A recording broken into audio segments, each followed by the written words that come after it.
दोस्तों आप सबकी रिक्वेस्ट पे PYQ based most important current affair को लाया गया है। अब ये लेक्चर यहाँ से कंटिन्यू रहेगा। इस लेक्चर में हम पूरे 10 दिन के करंट अफेयर को कवर करेंगे। ये पहला लेक्चर है जिसमें हम 7 दिन करेंगे। इसके बाद हर 10 10 दिन के करंट अफेयर को हम डीपली कवर करते हुए जाएंगे। पहले इसका मैं पैटर्न आप सब अच्छे से समझ लीजिए। ये जो करंट अफेयर रहेगा ये पीवाईक्यू अलाइन रहेगा। बायलिंगुअल इनसाइट इस बार की पीडीएफ में नहीं आ पाया, लेकिन नेक्स्ट टाइम की पीडीएफ में आपको हिंदी में भी मिलेगा। प्लीज आप टेंशन मत लीजिएगा, जब ये पीडीएफ आपको टेलीग्राम पे मिलेगा ये हिंदी में ट्रांसलेट होके ही मिलेगा। ओके।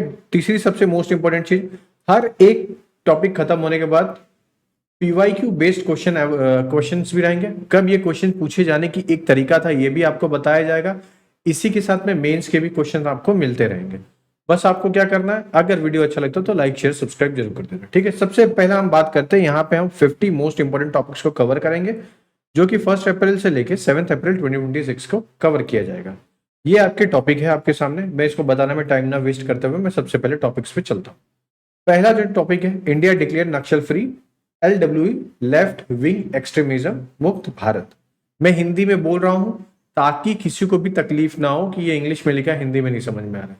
हिंदी मीडियम वाले प्लीज अपने साथ कोई नोटबुक या कुछ लेके बैठिए, जो जो चीजें मैं बोलते जा रहा हूं उसको लिखते हुए जाइएगा। स्पेसिफिकली मैं कहीं कहीं पे हाईलाइट भी करूंगा, आपको समझाऊंगा भी कि 31 मार्च 2026 को होम मिनिस्टर जो हमारे हैं अमित शाह, इन्होंने अनाउंस किया लोकसभा में कि हम अब नक्सल फ्री हो गए, पूरा भारत नक्सल फ्री हो गया है। तो 706 जो नक्सल जो न्यूट्रलाइज्ड एरिया किया गया, 2218 लोगों को अरेस्ट किया गया और 4839 लोग यहाँ पे सरेंडर हुए थे। इतना चीजें आपको समझ में आ गया। अब सर सरेंडर और अरेस्ट में फर्क है। ऑब्वियसली कुछ लोगों को सरेंडर करवा के ये बोला जाता है कि आप सरेंडर कर दीजिए, आपको अरेस्ट नहीं किया जाएगा, आपको सिर्फ कुछ बेसिक एम्यूनिटीज और फैसिलिटीज दे दी जाएगी। वही हुआ है, वही दिया भी गया है। ओके, चलिए अब आगे चलते हैं कि अनाउंसमेंट मार्च में किया, ये मार्च 30 से 31 तारीख को। और अमित शाह ने जो बोला गया था कि अगस्त 2024 पे ये एक डेडलाइन दिए थे कि हम लोग इतनी इतनी जल्दी करेंगे। तो 2014 में 126 टोटल डिस्ट्रिक्ट अफेक्टेड थे, अब सिर्फ 2 डिस्ट्रिक्ट अफेक्टेड है। कौन से वो 2 जगह है ये भी मैं भी आपको बताऊंगा। 706 लोग को किल्ड किया गया है। छत्तीसगढ़ में बस्तर रीजन है, हिस्टोरिकली स्ट्रॉन्ग एक तो बेस बनाया है, इसको भी खत्म करने की काफी हद तक पास में है। लास्ट टॉप लीडर कौन थे? नामला केशवा राव, ठीक है, जो जनरल सेक्रेटरी थे सीपीआई माओइस्ट के। तो माओइस्ट एक चाइनीज इकोनॉमिक और चाइनीज एक लीडर थे, माओ जेदांग, उनके नाम पे पूरा ही चल रहा है। इनको किल कर दिया गया था मई 2025 में। ठीक है, कौन सी स्ट्रेटेजी से सब कुछ हुआ सर? तो समाधान डॉक्ट्रिन था, क्लियर होल्ड बिल्ड अप्रोच पे किया गया था। अब समाधान क्या है इसके बारे में मैं थोड़ी देर में बता रहा हूं, बस रुकिए। लेफ्ट विंग जो पूरी थी, ये मिनिस्ट्री को हैंडल जो सबसे अच्छे से कर रहा था वो था मिनिस्ट्री ऑफ होम अफेयर्स। अब पीएम 2005 का स्टेटमेंट था पीएम मनमोहन सिंह का, call India's biggest internal security threat जो है वो है लेफ्ट विंग एक्सट्रीमिस्ट। ठीक है, अब बात आती है कि फर्स्ट स्टेट जो था लेफ्ट विंग का फ्री का, ये कहां से चालू हुआ था? मध्य प्रदेश से, बिफोर नेशन वाइड से डेडलाइन से भी। इसके बारे में थोड़ा सा चलते हैं। अब बैकग्राउंड चलते हैं। नक्सलिज्म सबको पता है, नक्सलबारी से आया। 1967 में वेस्ट बंगाल का एक गांव था जो कि चाइनीज कम्युनिस्ट आइडियोलॉजी से बहुत ज्यादा इंस्पायर हो गया था। इतना समझ में आ गया। तो कहां से आया था? नक्सलबारी से, 1967। सीपीआई माओइस्ट फॉर्म कब हुए थे? 2004 में। कौन सी 2 ग्रुप को बना के सीपीआई माओइस्ट बने थे? Communist party of India Maoist, ये बने थे 2 पार्टी से, पीपल्स वॉर ग्रुप से और मार्क्सिस्ट कम्युनिस्ट सेंटर से। ये दोनों को मिला के बना सीपीआई माओइस्ट। इतना याद रहेगा। अब एट पीक 2010 में 2020 में 10 में माओइस्ट ऑपरेटेड 180 डिस्ट्रिक्ट में था और 20 स्टेट में थे, जिसको हम बोलते थे रेड कॉरिडोर। याद रहेगा रेड कॉरिडोर अब क्या होता है? कोई नहीं भूलेगा, बिल्कुल भूलना भी नहीं है। अब जो सबसे इंपॉर्टेंट था ये था स्ट्रेटेजी समाधान का। प्लीज अपने साथ पेन लेके रखिए, आपको लिखने में काम भी आएगा। अब समाधान डॉक्ट्रिन आया। समाधान डॉक्ट्रिन का एस फॉर स्मार्ट लीडरशिप होनी चाहिए, ए से एग्रेसिव स्ट्रेटेजी भी होनी चाहिए, एम से मोटिवेशन, ए से एक्शनेबल इंटेलिजेंस भी होना चाहिए और डी से डैशबोर्ड होना चाहिए, एच से हार्नेसिंग टेक्नोलॉजी, ए से एक्शंस ऑफ फाइनेंस और एन से नो एक्सेस टू SNA। ये तरीके से बनाया गया था। तो समाधान डॉक्ट्रिन को प्लीज याद रखिएगा, मोस्ट इंपॉर्टेंट है, यहां से पूछे जाने की संभावना और आपके आंसर में क्वालिटी यहीं से आएगी भी। अभी मैं आगे एक बहुत अच्छी चीज बताऊंगा कि कैसे कैसे हम अलग अलग तरीके से करंट अफेयर को पढ़ा जा सकता है। ठीक है, स्टैटिक कनेक्शन बहुत अच्छा ही है, ये मैंने स्पेशली ऐड किया गया ताकि आपको भी पता चले।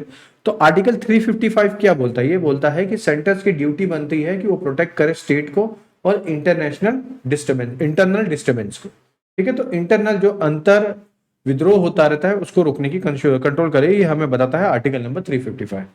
Seven schedule, law and order is a state subject है। पहली बात तो ये समझ में आ गया। तो सेंट्रल असेस थ्रू सीआरपीएफ के थ्रू पे, एनआईए और आईबी के थ्रू पे ये होना चाहिए। PESA act 1996 expansion of a panchayat to schedule area, fifth schedule area, most LWE state affected होते हैं, लेफ्ट विंग एक्सपेक्टेड होते हैं। यहां तक कि यूपीपीसीएस ने तो एक बार ये क्वेश्चन भी पूछा है कि पैसा एक्ट 1996, यहां पे पूछ लिया पैसा एक्ट कौन से ईयर में हुआ। तो यहाँ पे ऑप्शन दे दिया था एक बार 1992, 1993। अगर जिन्होंने दिया है पेपर तो उनको ये पता होगा जो मैंने बोला है। फिर है नेशनल इन्वेस्टिगेशन एजेंसी एक्ट 2008 जो है, अब इसका भी पूछा जा सकता है जैसे पैसा का पूछा गया है, तो प्लीज इसका भी ऐसे याद रखिएगा। डिस्ट्रिक्ट मिनरल फाउंडेशन, इसको याद रखिएगा, आई थिंक ये आपको बहुत काम आएगा। ओके, डिस्ट्रिक्ट मिनरल फाउंडेशन, तो resources to be used as a tribal welfare is affected area. ठीक है, ये चीज ये बहुत इंपॉर्टेंट थी, इस चीज को बहुत ध्यान में रखना, ऐसे क्वेश्चंस में आप आंसर लिखते समय यूज कर सकते हो।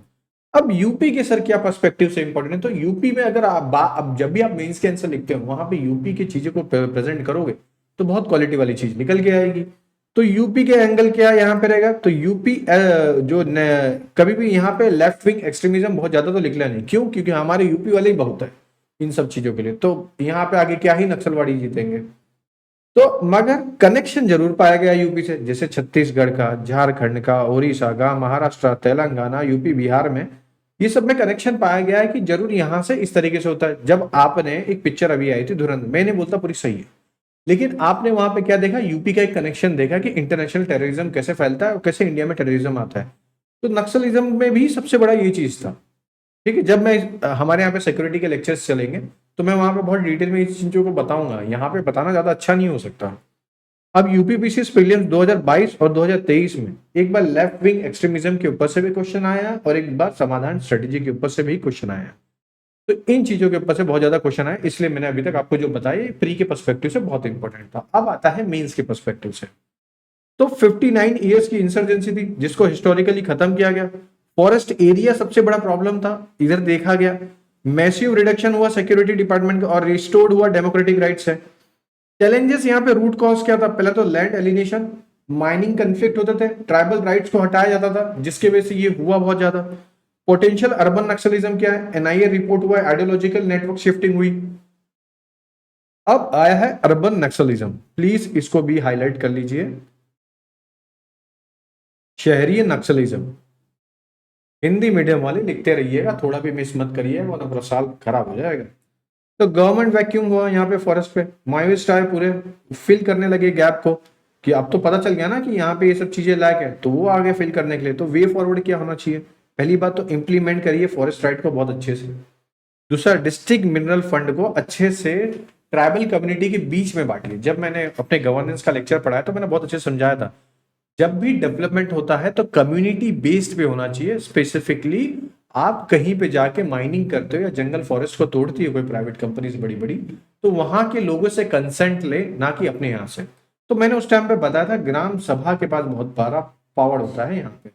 तो जो ग्राम सभा के पास जो पावर होता है पैसा एक्ट में, वो as compare to Panchayati act से बहुत ज्यादा होता है। ठीक है, ये मैंने अपने लेक्चर में उधर बताया है।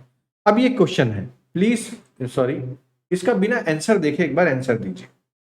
ठीक है, चलिए पहला क्या पूछा, consider the following statement, left wing extremism in India, the Samadhan strategy was introduced to combat LWE, obviously ये तो है ही है।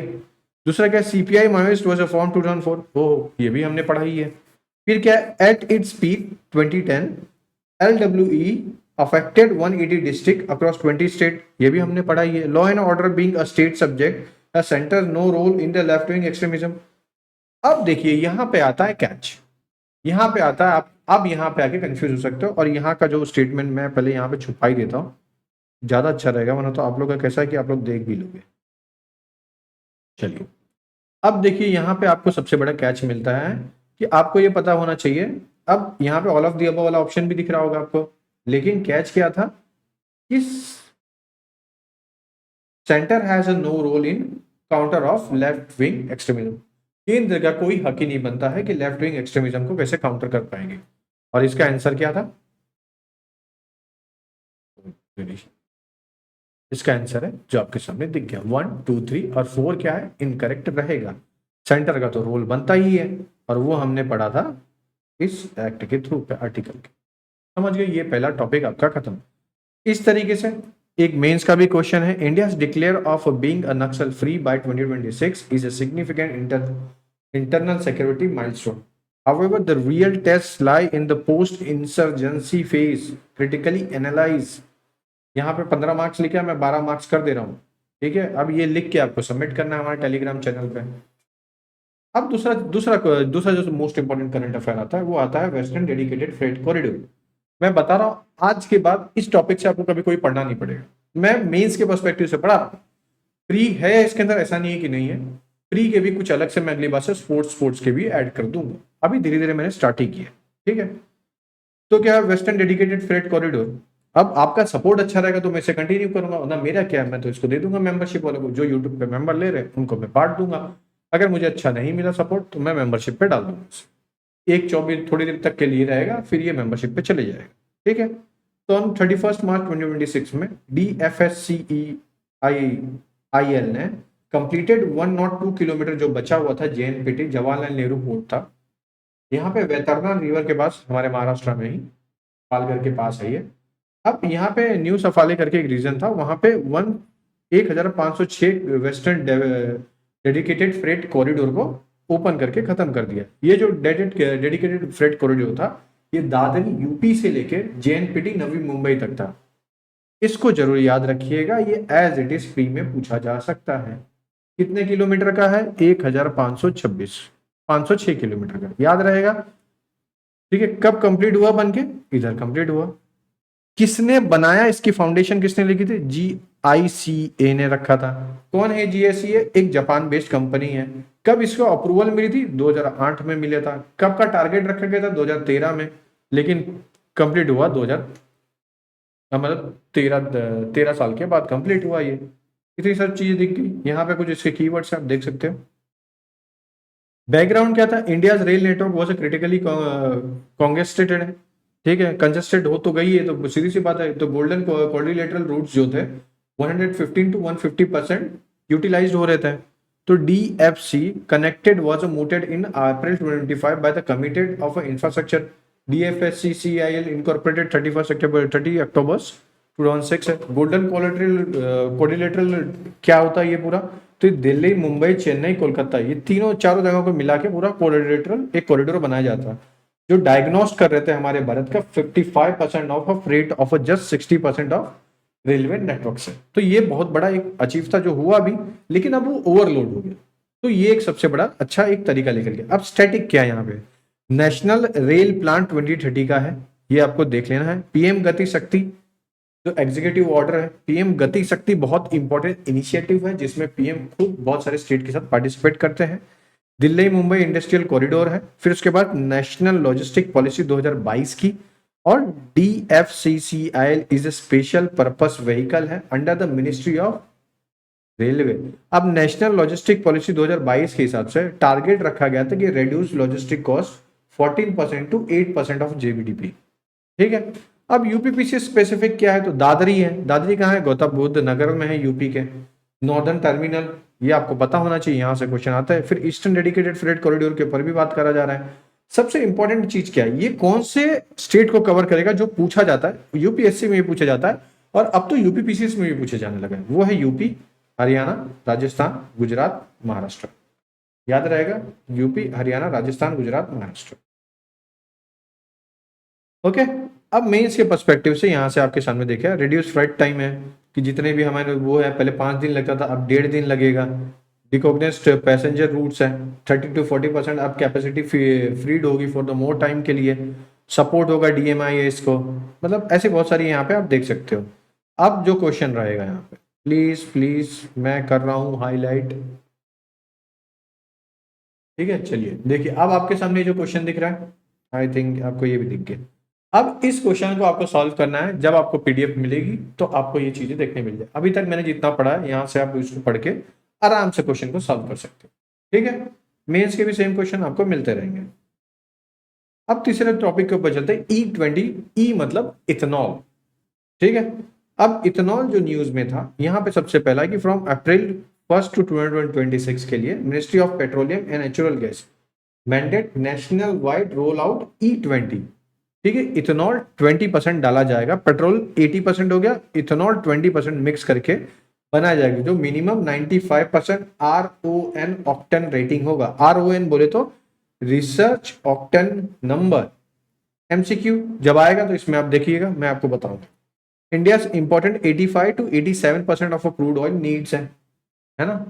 तो अब इसका अल्टरनेट क्या निकाला, E20 निकाला, जिससे क्या होगा कि 35,000 करोड़ का लगभग फॉरेक्स भी बचेगा और लगभग हमारे पास बहुत अच्छा पैसा भी आएगा, और 3.5 million tonne of CO2 annually save होगा। ये आपको बहुत अच्छे से दिखा। अब ये आप एज इट इज मेंस में अपने आंसर राइटिंग में यूज कर सकते हो, किसको, इन चीजों को, ओके। अब आप बात करोगे सर ये क्या है, देखिए E20 जो इथेनॉल 20 है ना, पेट्रोल के साथ ब्लेंड करके डाला जाता है। अब हुआ क्या कि जो नई गाड़ी है तो सपोर्ट करती है, जो पुरानी गाड़ी है वो सपोर्ट नहीं करती है। तो यहाँ पे सबसे बड़ी तकलीफ पुरानी वाली गाड़ी में आता है। इवन नई वाली गाड़ी में भी जब E20 डाला जा रहा है तो उसकी लाइफ लाइन बहुत लंबी नहीं हो रही है, तो गवर्नमेंट स्टिल इसके लिए कुछ प्लान सोच रही है। तो India is the third largest oil consumer है और सेकेंड लार्जेस्ट ऑयल इंपोर्टर है, ये जरूर याद रखेगा। हमारी जो नेशनल बायोफ्यूल पॉलिसी थी 2018 की, ये सेट की थी कि E20 का जो टारगेट है वो 2030 तक हो जाना चाहिए। ये रिवाइज्ड हुआ टू 2025 से फिर 2020 अंडर पंचामृत। अब आप ये बताइए कि पंचामृत ये अनाउंसमेंट कौन से COP में हुआ, कमेंट करके जरूर बताइएगा। फिर EBPP है, ये अपने हिसाब से देख लीजिएगा। अब स्टैटिक कनेक्शन क्या है, नेशनल बायोफ्यूल पॉलिसी 2018 में, रिवाइज हुई 2022 में, ठीक है। फिर उसके बाद ethanol supply year December to November है, नॉट फाइनेंशियल ईयर होता है, पहली चीज तो ये है। फिर एनर्जी कंजर्वेशन एक्ट 2001 से, और बायो एनर्जी एक्ट ये भी आपको दिख रहा है। India's NDC national determined contribution under a Paris agreement 45% reduction in emission intensity bye 2030, ये एक और कीवर्ड आपको मिल गया। अब पंचामृत का मैंने ऊपर बताया था, आपने बता दिया होगा तो बहुत अच्छी बात है, नहीं बताया तो ये रहा। तो इंडिया का यहाँ पे गोल था जो मेजर, वो यहाँ पे लिख दिया गया है जो आपके सामने है, ठीक है। प्लीज इसको भी लिखते हुए चलिएगा। अब उत्तर प्रदेश का क्या सबसे बड़ा रोल है, तो उत्तर प्रदेश का यहाँ पे सबसे बड़ा कि इंडिया नंबर 1 पे शुगर केन प्रोड्यूसर है, कौन, उत्तर प्रदेश। क्वालिटी में भले ही हमारा यूपी में जो शुगर केन है, मतलब जो गन्ना है, उतना अच्छा ना हो क्वालिटी, क्योंकि साउथ इंडिया का अच्छा होता है, क्योंकि खारे पानी की वजह से गन्ने की क्वालिटी और अच्छी निकल के आती है। 45% of national ethanol supply comes from UP. अब ये चीजें जब आप अपने आंसर में लिखोगे, और जब आपको इथेनॉल रिलेटेड क्वेश्चंस आ रहे हैं GS3 में, GS2 में, तो आप उस टाइम पे अगर इसको मेंशन करोगे तो क्या आपको एग्जामिनर एक्स्ट्रा मार्क्स नहीं देगा? यही सब चीज तो होती है। जो इंग्लिश मीडियम वाला होगा तो उनको तो PDF मिलेगा, तो प्लीज इस PDF को लेने के बाद आप अपनी तरफ से एनालाइज करिएगा, ठीक है। अब मैं ऐसा क्यों पूछा, क्योंकि UPSC में, UPPCS में सॉरी, 2024 में प्रीलिम्स में क्वेश्चन आया था इथेनॉल ब्लेंडिंग पॉलिसी के ऊपर, सेम एज इट इज मैंने फिर आपके सामने बात करी। मैं बता रहा हूं, मैं जब भी कोई करंट अफेयर पढ़ाऊंगा उसको PYQ के साथ लिंक करके आपको दिखा के जाऊं, आपको भी भरोसा होना चाहिए। ये मेंस बेस्ड है, आप इसको यूज करते रहिएगा, ठीक है। चलिए फिर से और एक क्वेश्चन आ गया आपके लिए। अब आपको ये क्वेश्चन बहुत अच्छे से करना है, सॉल्व करना है, प्लीज पढ़िए। नीचे दिख रहा है क्वेश्चन,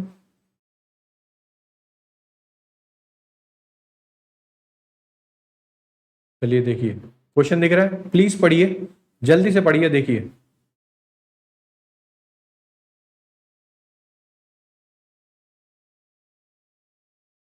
ऑप्शन देख लीजिए, अब एलिमिनेट करिए, आराम से आंसर आ जाए, ठीक है। PDF मिलेगा, प्लीज सॉल्व करके फ्री करना, तभी मैं आंसर बताऊंगा अभी। चलिए, जन विश्वास amendment for a provision bill 2026 pass by the parliament.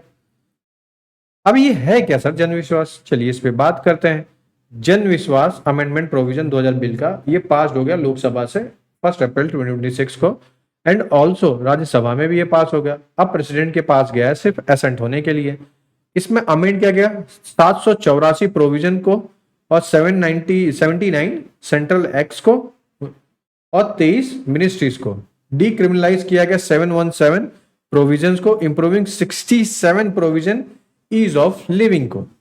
ठीक है, तो ये सब आपको यहाँ पे देखने मिल रहे हैं। ये एज इट इज पूछा जा सकता है इसलिए बता दिया गया। अब बैकग्राउंड क्या है, जो कॉलोनियल ईरा था ना, यहाँ पे बहुत सारे कानून जो थे वो कंटिन्यू थे, जो क्रिमिनल पेनल्टीज थी, माइनर प्रोड्यूसर्स के जो वायलेशन थे, ये सब पहले से थे, तो वो अपने हिसाब से किए थे। लेकिन अब तो गवर्नमेंट इंडिया के लिए आई है तो इंडिया के हिसाब से चलना चाहिए, तो बहुत सारे पुराने कानून को चेंज करके अब ये जन विश्वास बिल लाया गया है, जिसमें इंट्रोड्यूस किया गया 2025 से 355 प्रोविजन और 16 एक्ट है।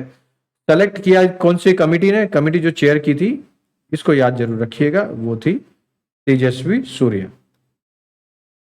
याद रहेगा, ये ऐसे क्वेश्चंस आते हैं।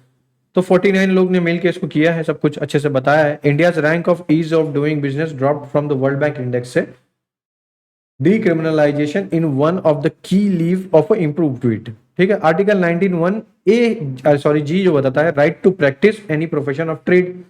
Obviously ease of doing business में अगर अच्छा बनाना है तो हमें क्या होना, जन विश्वास तो डेवलप करना ही पड़ेगा। ईज ऑफ डूइंग बिजनेस में इंडिया की रैंकिंग जो ग्लोबली है वो इंडिकेट करती, वर्ल्ड बैंक के द्वारा निकाली जाती थी रिपोर्ट।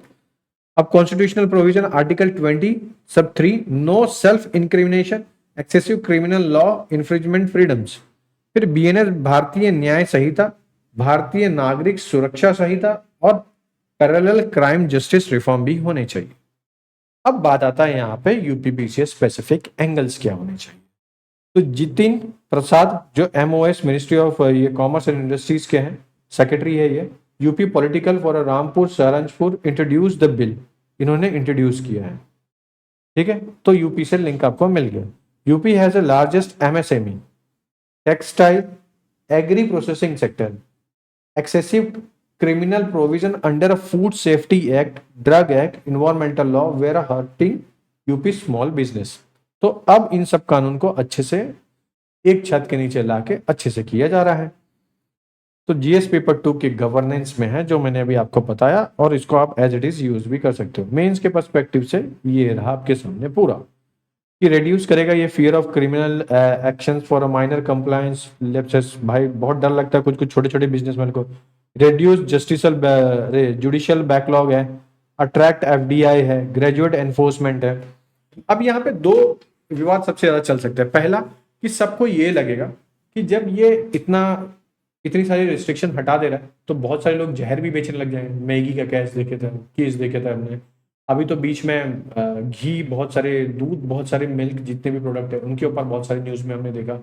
तो ये सब एक आई ओपनर थे जो हमको ये एहसास दिलाए कि कितना ज्यादा करप्शन हो सकता है इसमें, और किस तरीके से हेल्थ इंडस्ट्री हमारे ऊपर पूरा ध्यान भी दे रही है।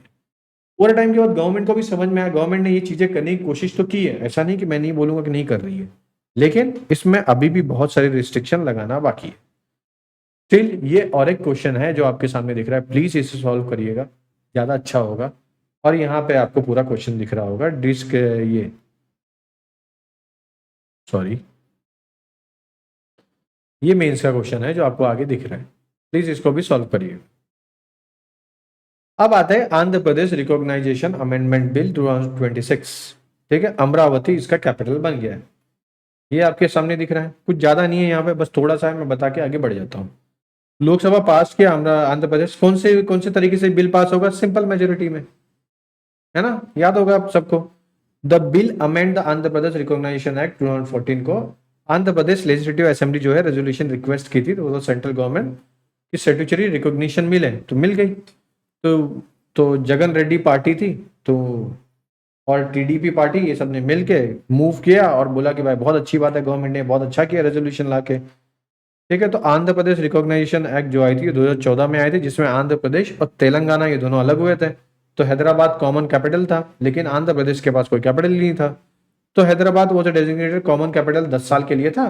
फिर उसके बाद इसको हटा के फिर एन चिदम्बरम नायडू ने बोला कि बिगेन ऐसा Amravati green field capital project in 2015 में, और इन्होंने रिक्वेस्ट किया सेंट्रल गवर्नमेंट से कि भाई कुछ तो करो और हमारे लिए अलग से बनाओ, तो बना दिया।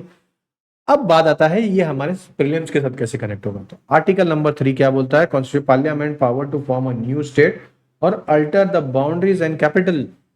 कौन सा आर्टिकल है, आर्टिकल नंबर 3 है। आंध्र प्रदेश रिकॉग्नाइजेशन एक्ट क्या है, 2024 का है। आर्टिकल 246 सेवन शेड्यूल एंट्री 1 पे है। याद रखोगे, ऐसे ऐसे ही पूछा जाता है एग्जाम में। देखिए एग्जाम निकालना है ना, तो एग्जाम के पर्सपेक्टिव से पढ़िए, ना कि यूट्यूबर के पर्सपेक्टिव से पढ़िए।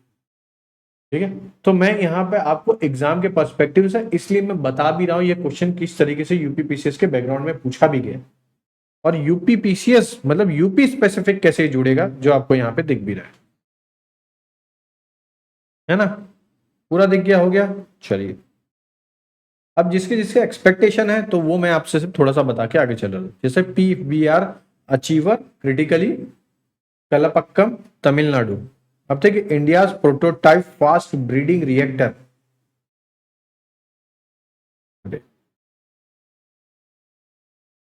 याद रहेगा ये कहां पे, ये कलपक्कम कहां पे, तमिलनाडु में है। Attend a first critical initiating a self sustaining nuclear chain reaction. ठीक है, अब डिटेल में ना जाते हुए सिर्फ कुछ चीजें बात कर लेते हैं। कितने कैपेसिटी की है ये, 500 मेगावाट कैपेसिटी की है। ऑपरेटर क्या है इनका, भवानी है ना, भारतीय नाभिकीय विद्युत निगम लिमिटेड इसके ऑपरेटर है। कौन से डिपार्टमेंट के अंदर आती है, तो डिपार्टमेंट ऑफ एटॉमिक एनर्जी के अंदर आती है। फ्यूल कौन सा इसमें, मिक्स ऑक्साइड है, MOX है, तो मतलब प्लूटोनियम और यूरेनियम ये दोनों का चेन रिएक्शन आता है। अब यहाँ पे बताइए फ्यूजन होता है कि फीजन होता है, ये जरूर मुझे कमेंट करके बताइए। कूलेंट कौन सा यूज होता है, लिक्विड सोडियम होता है, वाटर नहीं होता, ये लिक्विड सोडियम यूज होता है। Stage 2 India 3 stage nuclear programme है ये। फर्स्ट कंट्री रशिया थी, देन इंडिया बनी है second country with commercial FBR से। इंडिया थोरियम का 11 मिलियन टन है, 35% वर्ल्ड का रिजर्व है इंडिया के अंदर। स्टेज 1 PHWR मतलब प्रेशराइज्ड हैवी वाटर रिएक्टर थी, और सेकेंड स्टेज था फास्ट ब्रीडिंग रिएक्टर, जो कि पूरी दुनिया में अब इंडिया सेकंड रैंक पे आ गया आफ्टर रशिया। याद रखिएगा, ऐसे क्वेश्चन यूपीपीसीएस के बहुत फेवरेट है। एटॉमिक एनर्जी एक्ट 1962 में आया है, governs all nuclear activity. India nuclear programme under DAE department of atomic energy. Article 246 list 1 में एंट्री नंबर 6 है, जो कि 7 शेड्यूल में है। ये एटॉमिक एनर्जी यूनियन सब्जेक्ट का एक पार्ट है, प्लीज इसको भी याद रखिएगा, एज इट इज क्वेश्चन पूछा भी जाता है। ठीक है, चलिए आगे। चलिए, अब India nuclear doctrine no first use था civil reactor under the IAEA। ठीक है, IAEA का फुल फॉर्म क्या है, international atomic energy agency. India civilian reactor जो है वो अंडर सेफगार्ड के अंदर आता है। अब यूपीपीसीएस के पर्सपेक्टिव से तो जो नरोरा एटॉमिक पावर स्टेशन है जो बुलंदशहर में है यूपी के, वो स्टेज 1 का है, याद रहेगा। UP electricity demand is a massive nuclear energy from the expanding program relevance for the pressure UP grid project पे। यूपीपीसीएस प्रीलिम रेगुलेटरी ये आपको दिख जाएगा, यहाँ से कुछ है नहीं उतना खास। ठीक है, मेंस के पर्सपेक्टिव से यहाँ से मोस्ट इंपोर्टेंट पॉइंट्स है, प्लीज एज इट इज इसको देखिए और यूज करिए। अगर वीडियो पे अच्छा चीजें चलती है तो मैं आपको ये PDF भी शेयर करूंगा, और फ्री रहेगा ऑलमोस्ट, इसके लिए आपको बहुत ज्यादा पैसा नहीं देना। अब जो सबसे ज्यादा इंपॉर्टेंट बात आ रही थी वो आ रही थी सेंसस 2027 की। ठीक है, तो सेंसस 2027 में हाउस लिसनिंग फेज बिगिन हो गया अप्रैल 1 में। अब जो फर्स्ट फेज है वो अप्रैल के 1 2026 से बिगिन हो गया है। ठीक है, तो सेंसस 2027 में चलेगा, और इंडिया का 16 सेंसस है, और ये 8वां सेंसस होगा आफ्टर इंडिपेंडेंस। फर्स्ट हुआ था, जो कि हम बोल सकते हैं जिस हिसाब से चल रहा था उस हिसाब से। This will the India first digital census रहेगा ये, इस चीज को जरूर याद रखिएगा, ऐसे क्वेश्चन बहुत इंपॉर्टेंट आता है। ठीक है, enormous use of smartphone, citizen can self enumerate. क्या कर सकते हैं सिटीजन, पहली बार सेल्फ अपने आप को ऑनलाइन तरीके से जाके बता भी सकते हैं, मैं कहां पे रहता हूं क्या है, अपनी तरफ से जाके अनाउंस करिए, आपके घर पे कोई नहीं आएगा। First citizen to complete self enumeration, ये पहली बार हुआ है कि मैं खुद जाके इंटरनेट पे ऑनलाइन जाके अपने बारे में बता दूंगा, तो मेरे घर पे कोई नहीं आएगा, मेरे आपसे हो गया। ठीक है, तो 16 सेंसस है। 8th है अपना इंडिया के इंडिपेंडेंस के बाद। जो लास्ट सेंसस हुआ था वो 2011 में हुआ था, उसके बाद से कोविड आ गया तो हो नहीं पाया, अब हो रहा है।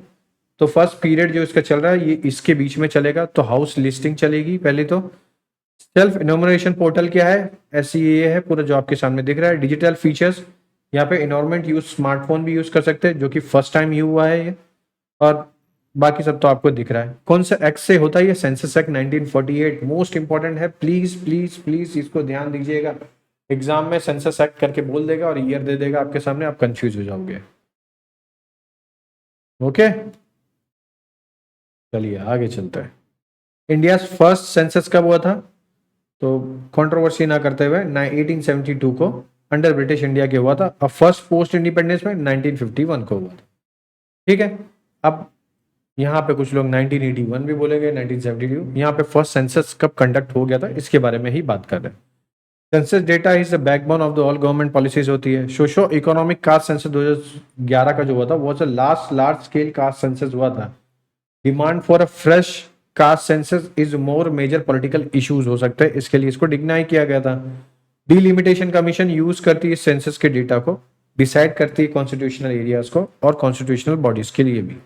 National population registration related to exercise conduct alongside house listing projects भी अब ये चलता रहेगा। तो इससे अब नेशनल पॉपुलेशन रजिस्ट्रेशन भी रिकॉर्ड में आता रहेगा। ठीक है, अब स्टैटिक एरिया पे चलते हैं कैसे कैसे आ सकता है ये प्रीलिम्स के लिए। तो यहाँ पे सेंसस एक्ट 1948 है जो कि लीगल बेसिस देता है। डेटा जितने भी रहेंगे इसके अंदर कॉन्फिडेंशियल रहेंगे। आर्टिकल 246 के अंदर एंट्री 69 लिस्ट 1 में, और ये आता है यूनियन सब्जेक्ट में। ठीक है, तो सेंसस कंडक्ट करना ही पड़ेगा। डीलिमिटेशन एक्ट 2002 में अब डीलिमिटेशन कमीशन आ रही है जो यूज करेगी सेंसस के डेटा को। आर्टिकल कौन सा है सर, तो आर्टिकल है 330 से 332 SC/ST reservation in parliament assemblies passed on the census population. अब ये भी आएगा। फिर NFSA आएगा, नेशनल फूड सिक्योरिटी एक्ट 2013 का। बेनिफिशियरी भी आइडेंटिफाई होंगे अब प्रॉपर, है ना।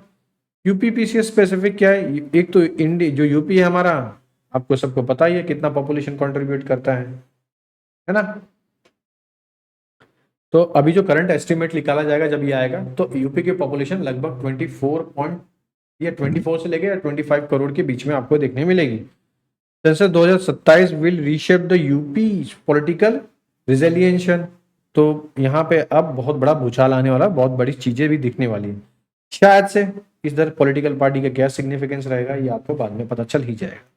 8वां आता है इंडिया रिकॉर्ड विंड पावर के ऊपर। मोस्ट इंपॉर्टेंट है, अगर मुझसे पूछोगे तो इसका एग्जाम में पूछे जाने की संभावना सबसे ज्यादा हो सकती है। ठीक है, तो 6.05 गीगावाट से एडेड इन 5 ईयर, ये फाइनेंशियल ईयर 25-26 के लिए। एज इट इज देख लीजिए, बहुत इंपॉर्टेंट नहीं है इसलिए मैं ज्यादा उसको डीप में कवर भी नहीं कर। मोस्ट इंपॉर्टेंट इस पर्सपेक्टिव से यहाँ से फैक्ट्स के क्वेश्चन बहुत सारे बन सकते हैं। अब NCERT gets a deemed university status. NCERT को एक डीम्ड यूनिवर्सिटी का स्टेटस मिल गया है। ठीक है, तो deemed to be university UGC के अंदर आती है। अप्रैल 2026 में इसको मिला है, आप इसको भी देख सकते हो। कब स्टैब्लिश्ड हुई थी ये हुई थी 1961 में, इतना भी आपको पता चल जाएगा।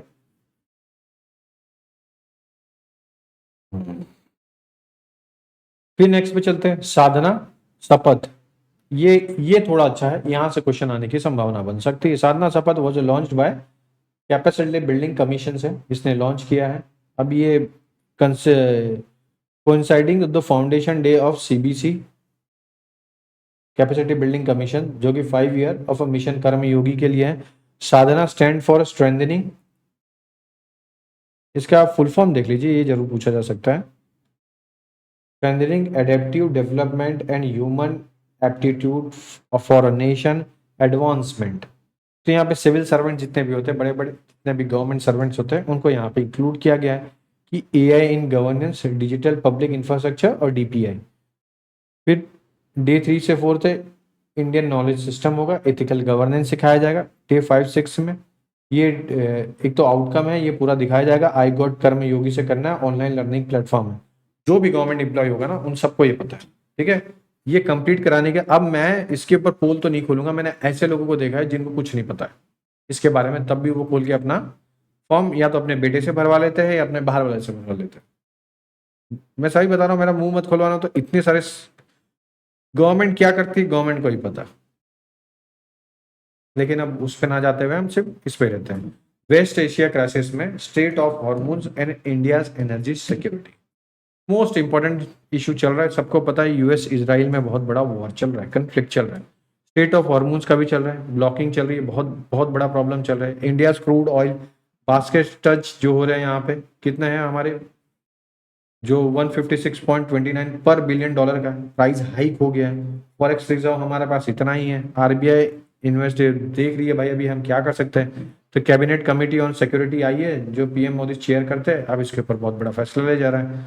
तो अब यहाँ पे आपको दो चीजें बहुत अच्छे से दिख रहा है। आपको क्या दिख रहा है, ये स्टेबलाइजर अपना तक रैंकिंग है कि हमारे पास 709.76 बिलियन हमारे पास रिजर्व है, इधर तक हम कर सकते हैं।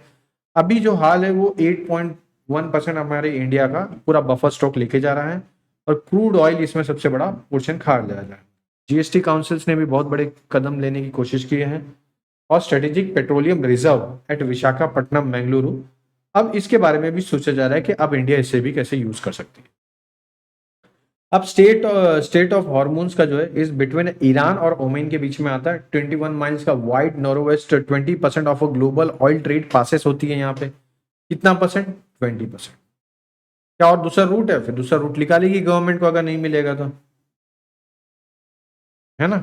तो उसका चिंता मत करिए, गवर्नमेंट के पास है, गवर्नमेंट जब चाहेगी अपने आप को रास्ते में से निकाल लेगी। स्टैटिक कनेक्शन आर्टिकल 53 और 246 PM and cabinet committee on security CCS handle national security matters. Petroleum and natural gas के बारे में एस्टिमेट, ये जो एसेंशियल कमोडिटी एक्ट है इसमें ये आता है जो आप सबको पता है। और यूपी का तो देख सकते हो, UP imports largest quantity of LPG cooking gas, क्योंकि पॉपुलेशन बहुत है, डीजल भी और फर्टिलाइजर भी। तो यहाँ से भी क्वेश्चन आने के लिए सबसे ज़्यादा संभावना हो सकती है। और बाकी तो स्टेट ऑफ हॉर्मोन्स का क्या ही बताओ। फास्टैग ऑल टूल बोट्स गो फुल्ली डिजिटल हो गया है, ऐसा इन्होंने अनाउंस किया है कि 100% अब सब जगह पे फास्टैग कंपलसरी करवा दिया है, जो national highway authority of India ने बताया है। ठीक है, अब 50% ये जो दिख रहा है आपको ये पूरा, आप इसको यूज कर सकते हो। कब ये इफेक्ट आया, अप्रैल 1 के 2026 में अनाउंस हो गया। ठीक है, India has only about 70% FASTag penetration till 2023 and cash lane caused a massive cognitive at toll plaza। Simple चीज है, अगर आपके पास ट्रक है आप फटाफट क्रॉस करके एक एक टोल को चले आ रहे हो तो आपके लिए सबसे बड़ा एडवांटेज रहेगा, वो तो इस दर बताया भी गया, इसमें तो कोई डिनाई भी नहीं कर सकता। ओके,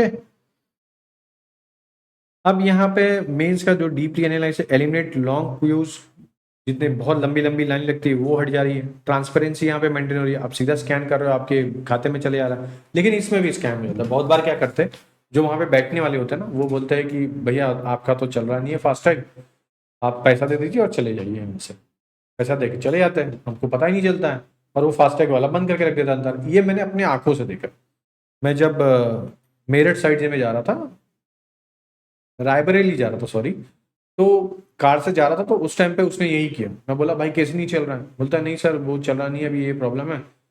मैंने फिर जैसे बैठे बैठे कंप्लेन कर दिया national highway authority of India से, तो बोलता है सर आपने अभी कंप्लेन कर दिया। मैं बोला और नहीं तो क्या करूँ भाई, तू बोल रहा नहीं चल रहा है। तो फिर जैसे कंप्लेन उसका सब चलने लग गया। फिर ये हाल है ग्राउंड लेवल पे। अभी स्मॉल सेविंग इंटरेस्ट रेट आ रहा है, अनचेंज रहेगा ये, 8 कंसेक्यूटिव क्वार्टर्स है ये अपने हिसाब से देख लेना, ये इतना इंपॉर्टेंट तो नहीं है। अब ये लास्ट है, इसके ऊपर हम थोड़ा बात, यूपी कैबिनेट जो है अंबेडकर मेमोरियल इन ऑल 403 विधानसभा में डालेगी। ठीक है, योगी आदित्यनाथ कैबिनेट अप्रूव 403 करोड़ का developing BR Ambedkar statue memorial 403 Uttar Pradesh विधानसभा कॉन्स्टिट्यूएंसीज में यह बनाएगी, जो कि 1 करोड़ पर कॉन्स्टिट्यूएंसीज के हिसाब से खर्चा किया जा रहा है। This decision was announced ahead of Ambedkar Jayanti को अनाउंस किया गया है। इंक्लूड द स्वामी विवेकानंद योजना के तहत ये डाला जाएगा, टैबलेट डिस्ट्रीब्यूशन जैसे चल रहा था। मोस्ट इंपॉर्टेंट है, क्वेश्चन एज इट इज पूछा जा सकता है कि कितने करोड़ का स्कीम था, ये रहा 403 विधानसभाओं में बनाया जाएगा बिफोर अंबेडकर जयंती। ये आपको दिख रही है, इस तरीके से चल रहा है। अंबेडकर जी बॉर्न कब हुए थे, जितना हाईलाइट करो इतना चीजें पूछेगा। Father of Indian constitution, father of law ministers है, भारत रत्न इनको 1990 में मिला था। भीमराव यूनिवर्सिटी कहाँ पे, आगरा में है उत्तर प्रदेश में, नेम्ड आफ्टर अंबेडकर के नाम से। यूपी एससी पॉपुलेशन कितनी है, 20.7% है, अप्रोक्सीमेटली 4.1 करोड़ है। यूपी लोकसभा रिजर्व सीट्स और विधानसभा लेजिस्लेटिव असेंबली सीट्स है। हाँ लोकसभा ही है सॉरी, और विधानसभा में इतने हैं। ठीक है, अब यूपी पीसीएस स्पेसिफिक एंगल्स क्या क्या है, 403 विधानसभा, यूपी स्पेसिफिक ये आप देख सकते हो, एज इट इज पूछा जा सकता है इसलिए बताया भी गया आपको। लास्ट है ये UP Lucknow gets 250 EV CNG waste management vehicle.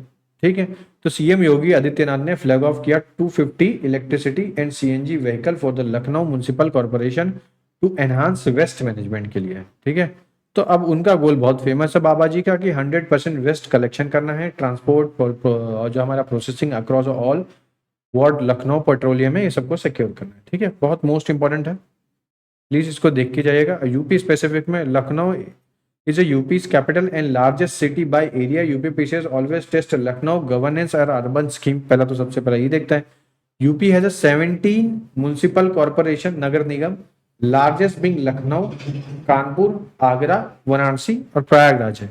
अमृत 2.0 जो कि Atal mission for regeneration and urban transformation, all UP major cities are covered यहाँ पे की गई है, और SWM रूल के हिसाब से पूरा आपके सामने दिख ही रहा है। अब जो मैंने आपको पढ़ा है ये पूरे टेबल फॉर्म में, शॉर्ट फॉर्म में यहाँ पे अवेलेबल भी है, जो आपके सामने दिख रहा है। ठीक है, तो अगर मैं चाहूँ तो इसे 10-5 मिनट में भी बता सकता हूँ, लेकिन ये मैं छोड़ता हूँ शॉर्ट्स के ऊपर। जब मैं अभी तो नहीं मैं, लेकिन नेक्स्ट टाइम से मैं क्विक रिवीजन के तौर पे ये शॉर्ट भी निकालूंगा। जिनको बड़ा वीडियो देखना है बड़ा वीडियो देखेंगे डिटेल में, जिनको शॉर्ट देखना है वो शॉर्ट। ठीक है दोस्तों, अभी के लिए इतना ही। अगर वीडियो अच्छा लगा तो लाइक शेयर सब्सक्राइब जरूर करिए। चलिए, जय हिंद। और बता दे रहा हूँ, अगर अच्छा रिस्पॉन्स नहीं है तो ये प्राइवेट हो जाएगा, तो बोलना मत मेरे को।